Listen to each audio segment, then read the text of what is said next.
Hey, y'all. I'm Sandy Boone, therapist, coach, and nervous system educator with 30 years in the healthcare and mental health industries. I built two practices, got diagnosed with ADHD at 50, and learned the hard way that healers need healing too. I help female therapists and healers regulate their nervous systems, reclaim their lives, and stop being everyone's everything. Welcome to the Brain Dump with Sandy Boone.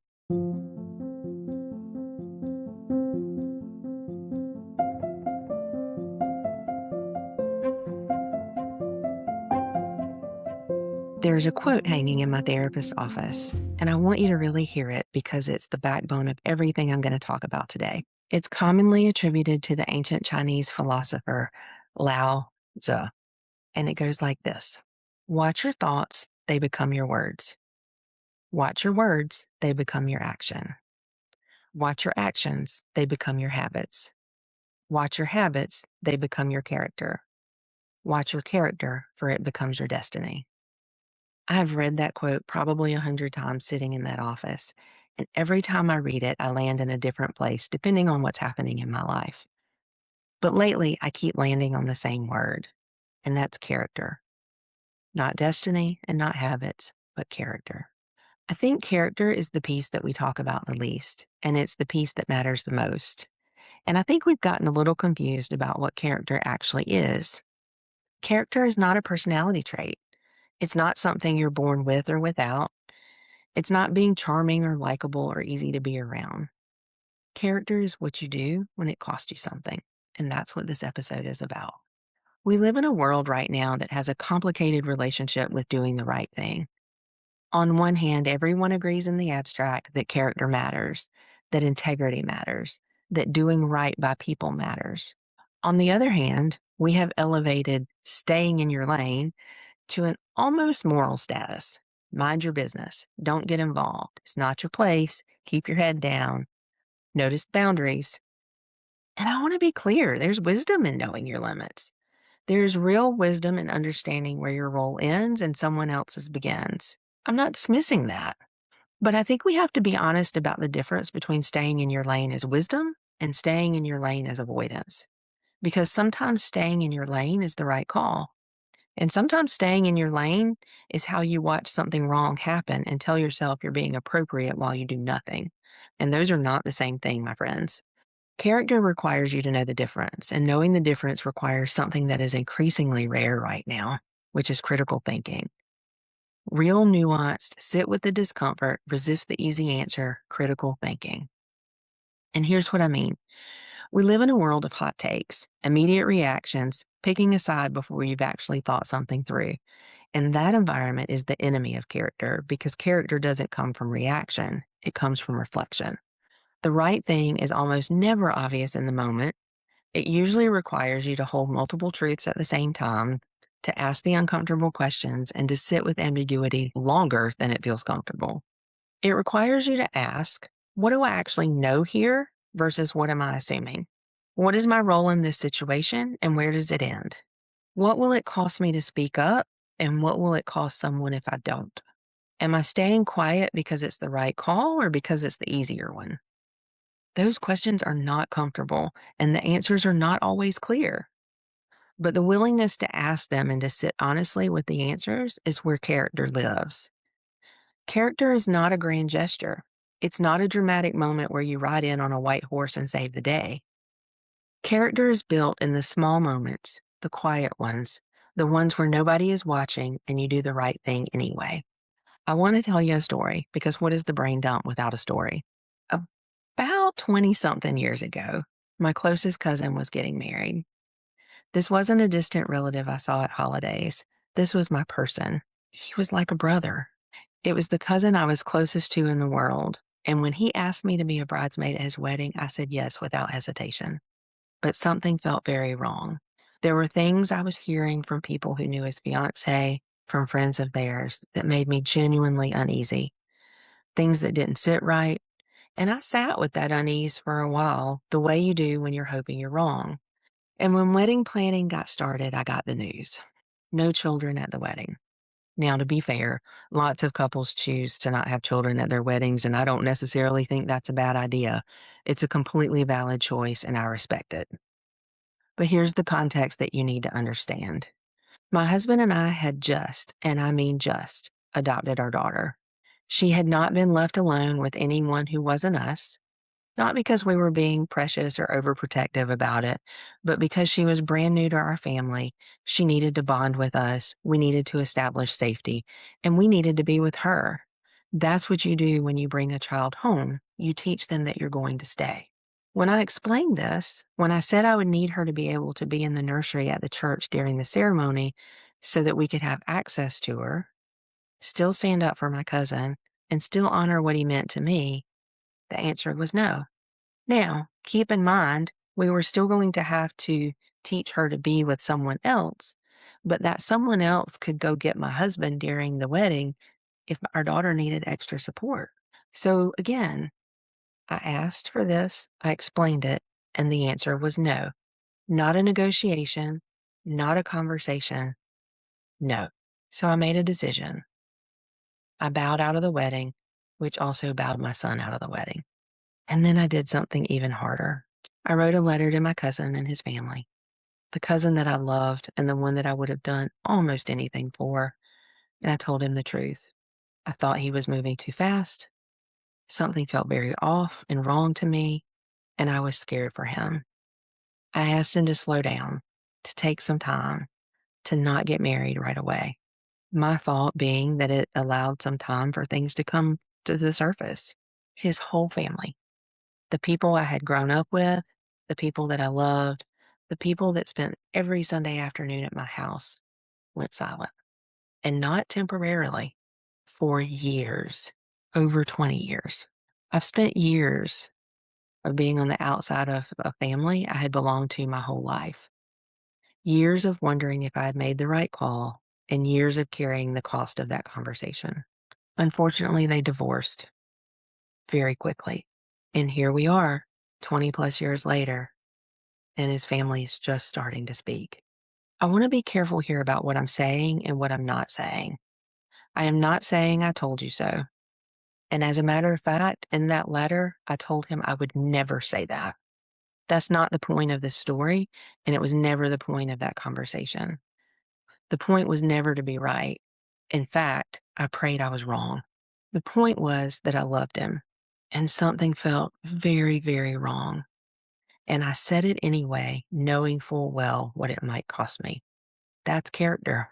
Not because it worked out, not because the divorce vindicated me, but because in that moment, with everything on the line, I did what I believed was right, even though I knew it was going to cost me something significant.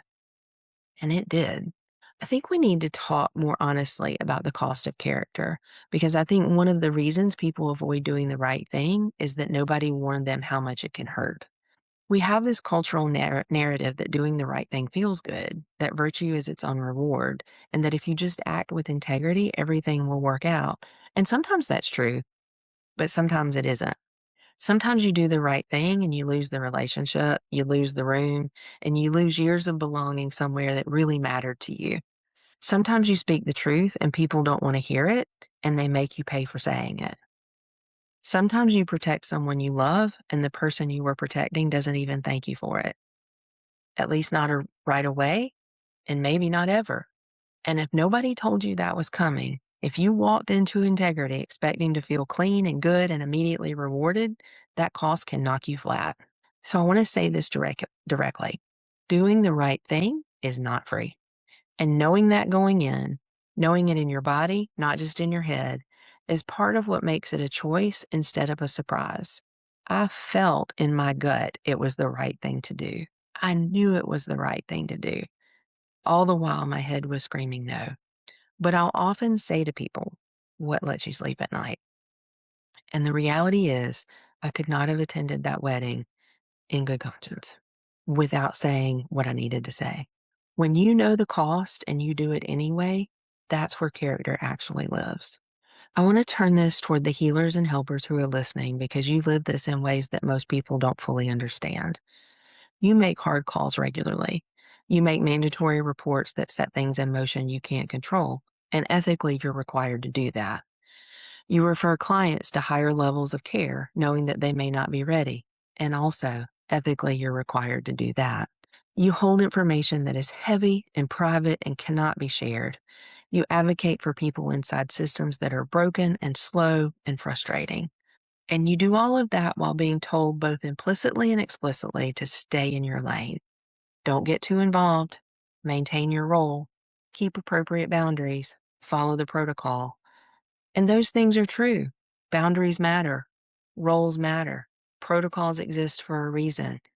And your ethical code requires character. But there's a difference between appropriate professional limits and using stay in your lane as a reason to look away from something that needs to be named. Your training gave you something. It gave you the capacity to see things that other people miss, to notice what's underneath what's being said, to track patterns that aren't obvious on the surface. And with that capacity comes a responsibility, not to be reckless with it, but not to ignore it either. Your instincts are data. And character for a healer sometimes means trusting what you see, even when speaking up is uncomfortable. It also means speaking up even when you believe nothing will happen. I told a friend just the other day, I have made so many reports to Adult Protective Services. Unfortunately, I don't think anything ever happened, but I made the call. I also want to name something that I think gets lost in the conversations about staying in your lane. Advocacy is not overstepping. Advocacy is seeing something that needs to be said, using your power, and saying it.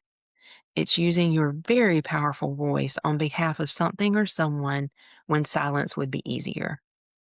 At its core, advocacy is just caring enough about something to say something, even when it costs you. It doesn't have to be loud. It doesn't have to be dramatic. It can be one honest conversation with someone you love. It can be a referral you make, even though you know the client isn't going to like it. It can be a report that you file because a child needs someone to see what's happening.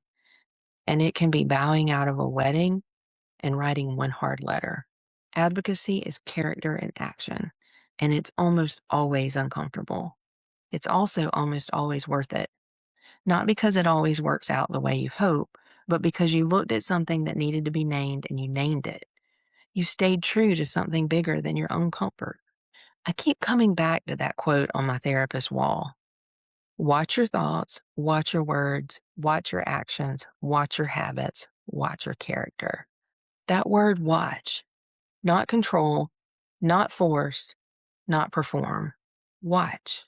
It's an invitation to self-awareness, to paying attention to the chain that leads from a single thought all the way to the shape of your life.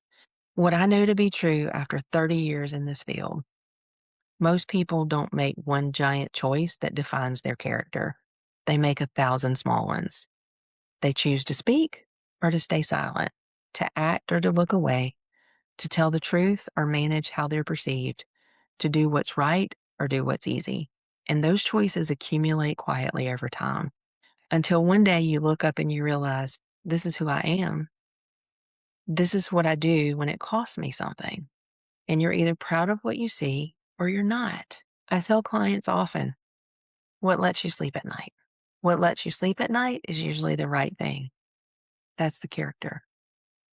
The beautiful, terrifying part about being proud of what you see or what you're not, the beautiful, terrifying thing about being proud of what you see or not being proud of what you see is you're building that answer right now in the small, quiet moments, in the ones where nobody is watching. Watch your character because it's becoming your destiny. My cousin's family is finally starting to speak to me again. We haven't talked about what happened. We haven't rehashed it or processed it or needed it to be resolved into something neat. We just moved forward. The way families sometimes do when enough time passes and everyone quietly decides that belonging to each other matters more than being right. And honestly, they may be very angry about this podcast if they hear it. Here's the thing. I don't regret what I wrote to him. Not for a second. I would do it all over again. And it's not because I was right.